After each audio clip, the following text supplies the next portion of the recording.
En Algérie, la majorité des partis politiques a boudé une réunion avec le pouvoir. Une réunion qui devrait porter sur les préparatifs de la présidentielle du 4 juillet, convoquée par le chef de l'État par intérim, Abdelkader Ben Salah.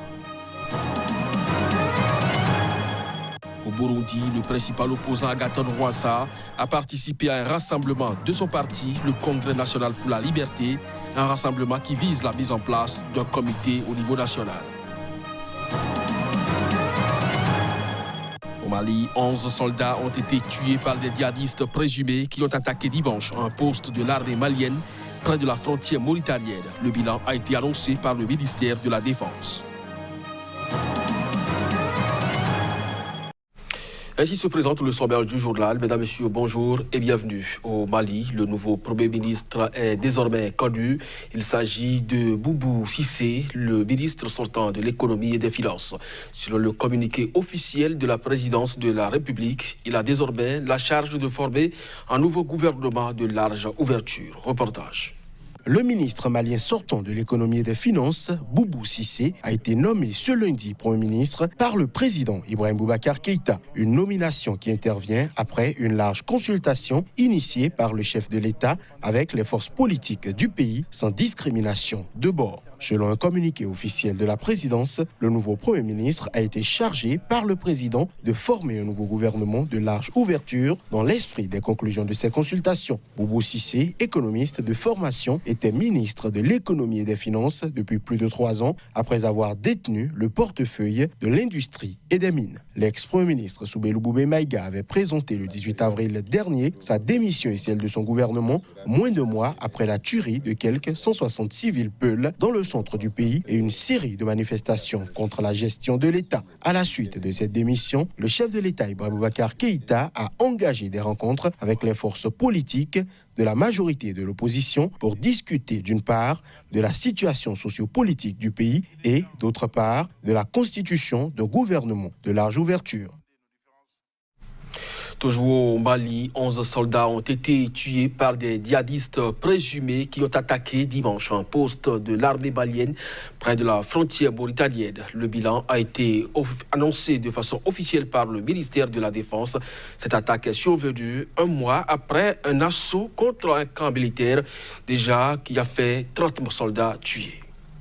Les forces armées maliennes déplorent 11 morts, des blessés, des dégâts matériels lors d'une attaque violente survenue dimanche à hauteur du poste de sécurité de Guiré dans le cercle de Nara, près de la frontière mauritanienne. D'après le ministre malien de la Défense qui a communiqué ce bilan, les assaillants se sont retirés avec une quinzaine de morts dans leur rang. Selon une source sécuritaire, les terroristes sont arrivés à moto et à bord de véhicules pick-up de la forêt de Ouagadou, refuge depuis des années des islamistes maliens. Ils ont attaqué le camp, brûlé des véhicules et emporté d'autres. Le 17 mars, une attaque djihadiste contre un camp de l'armée à Dioura, près de la frontière avec le Burkina Faso, avait déjà coûté la vie à près de 30 soldats maliens. Samedi dernier, un casque bleu égyptien de la MINUSMA a été tué et 4 membres de son unité blessés par l'explosion d'une mine au passage de leur convoi près de la frontière avec le Burkina Faso. Il faut dire que les attaques du week-end sont intervenues au moment où le président Ibrahim Boubacar Keïta poursuivait toujours ses consultations pour désigner un nouveau Premier ministre après la démission jeudi du gouvernement de Soumeylou Boubé Maïga.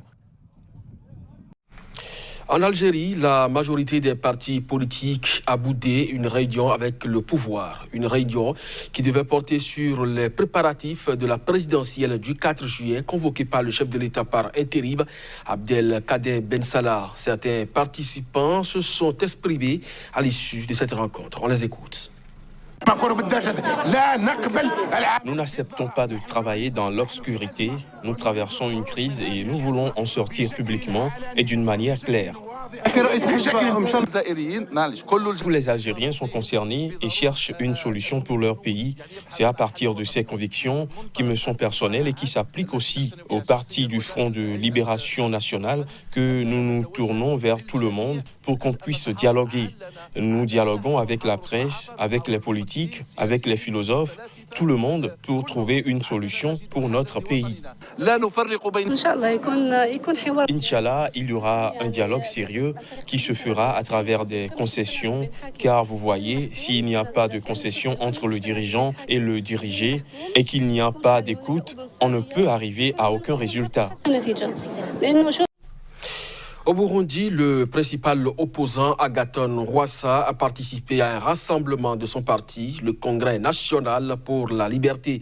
Un rassemblement qui vise à nommer un comité au niveau national. Je vous propose une déclaration du chef de l'opposition qui revient sur les enjeux de cette rencontre.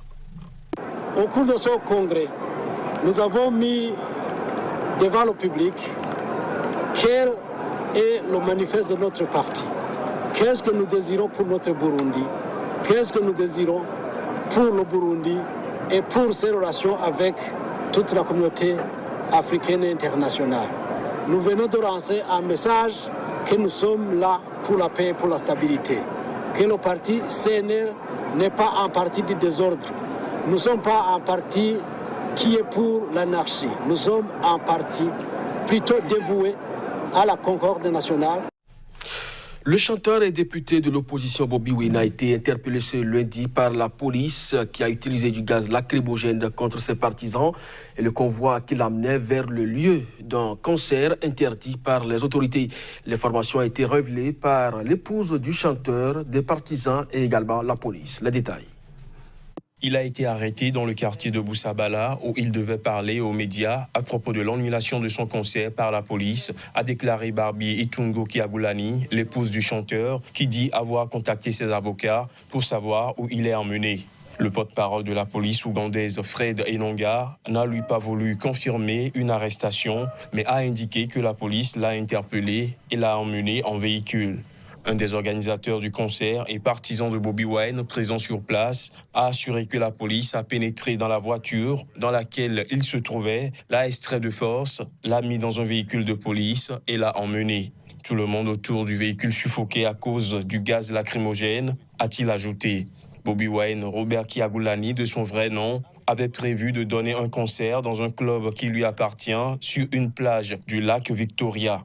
Mais les autorités ont décidé dimanche d'annuler le concert, évoquant des mesures de sécurité insuffisantes. Ce lundi, il a tenté de se rendre sur le lieu du concert qui avait été bouclé par la police. Avant son arrestation, Bobi Wine avait indiqué sur son compte Twitter que la police tentait de pénétrer dans sa voiture. Du gaz lacrymogène tiré, des gens battus, beaucoup arrêtés, avait-il affirmé.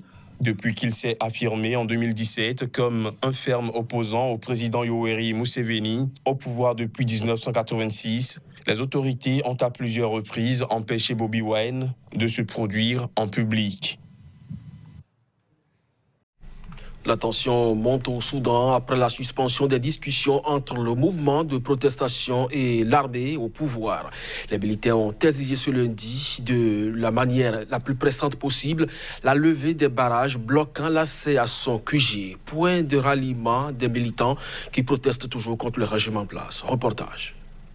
Le Conseil militaire de transition qui a pris les commandes du pays après la destitution du président Omar El-Béchir a haussé le ton pour que la situation se normalise devant le quartier général de l'armée à Khartoum. Les routes doivent être rouvertes immédiatement pour faciliter la circulation des trains et des autres moyens de transport dans la capitale et les autres États, a déclaré le Conseil militaire dans un communiqué. Le chef du Conseil, le général Abdel Fattah al-Burhan, avait déjà fait monter la pression dimanche soir sur les manifestants en condamnant le blocage de routes et la fouille de personnes sans en avoir l'autorité. Mais sur place, les manifestants demeuraient insensibles à ces injonctions.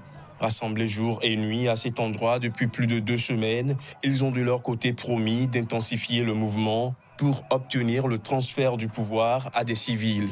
Sur le plan politique, l'amorce de dialogue ces derniers jours entre militaires et dirigeants de la contestation a tourné court dimanche soir, ces derniers annonçant la suspension des discussions, faute de garanties suffisantes sur un transfert rapide du pouvoir aux civils.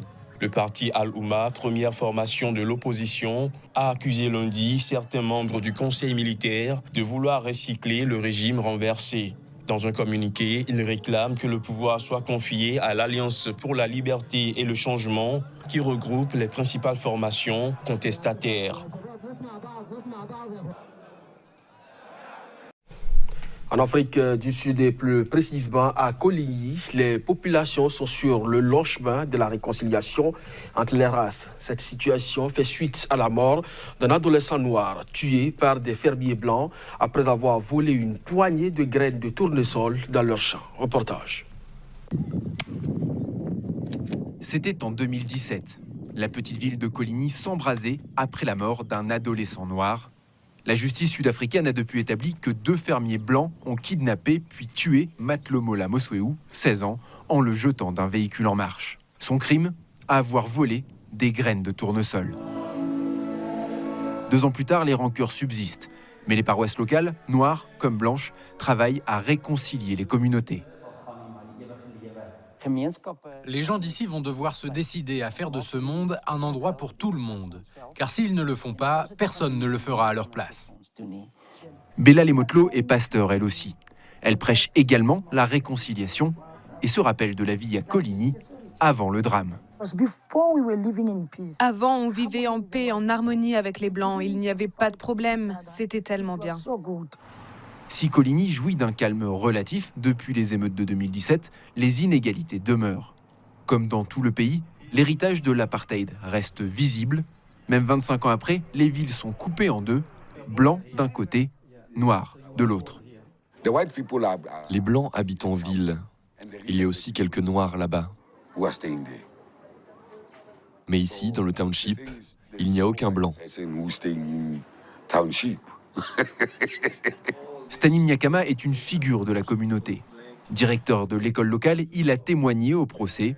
Et pour lui, pas de doute, le meurtre de l'adolescent est un crime raciste. Si ce garçon avait été blanc, vous pensez qu'ils auraient fait ça? Non.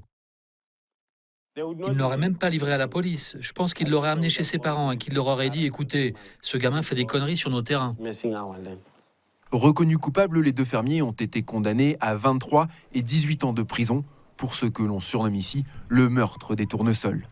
Les 2 hommes feront appel en mai, avec le risque de voir la fragile réconciliation de Coligny voler en éclats. Dans la forêt de Voïbola, sur la côte orientale de Madagascar, le crime règne en maître. Abattage sauvage, chasse aux lémuriens. Eh bien, la nature est pillée sans vergogne. Pour lutter contre ces actes de braconnage, une pratouille mise sur pied traque le moindre indice qui traduirait la présence de braconniers. Reportage. Le symbole de Madagascar pourrait bientôt disparaître. Aujourd'hui, 95% des espèces de lémuriens sont menacées d'extinction en raison de la déforestation et du braconnage.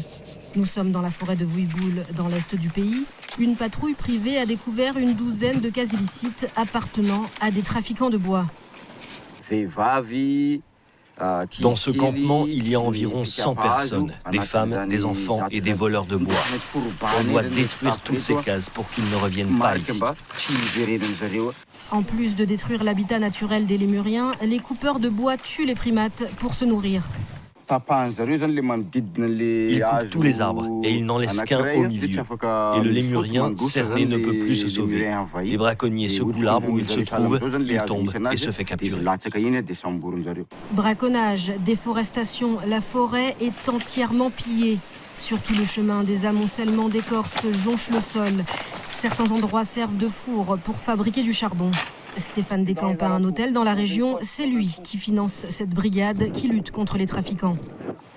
Ils se mettent ici, ils mettent des cales dessous comme ça, là, et avec leur couteau, ils enlèvent les écorces qu'on voit là comme ça, tout le long. Ils nettoient les bois en fait. Là, regardez bien, c'est du bois d'ébène. Les gars de Tamatave qui rachètent le bois à ces braconniers-là, rachètent à 1000 arrières pièces. Bois d'ébène ou pas bois d'ébène, ça part. Voilà, 1000 arrières. 1000 arrières le tronc de bois d'ébène, soit 25 centimes d'euros. Un bois précieux interdit à la coupe depuis 2008 et qui était vendu à l'époque entre 800 et 1600 euros le pied au marché noir. Auparavant, nous ne savions pas que c'était mal de couper du bois. Mais on pouvait avoir 18 000 arrières par jour. Ça faisait beaucoup d'argent. On pouvait acheter environ 40 kilos de riz avec. Dans un pays où le salaire minimum est de 45 euros par mois, la coupe illicite est un trafic rentable mais dévastateur. En 60 ans, près de la moitié des forêts naturelles a disparu à Madagascar. C'est tout pour cette édition. Merci à vous de nous avoir suivis. Très bonne journée en compagnie de nos programmes.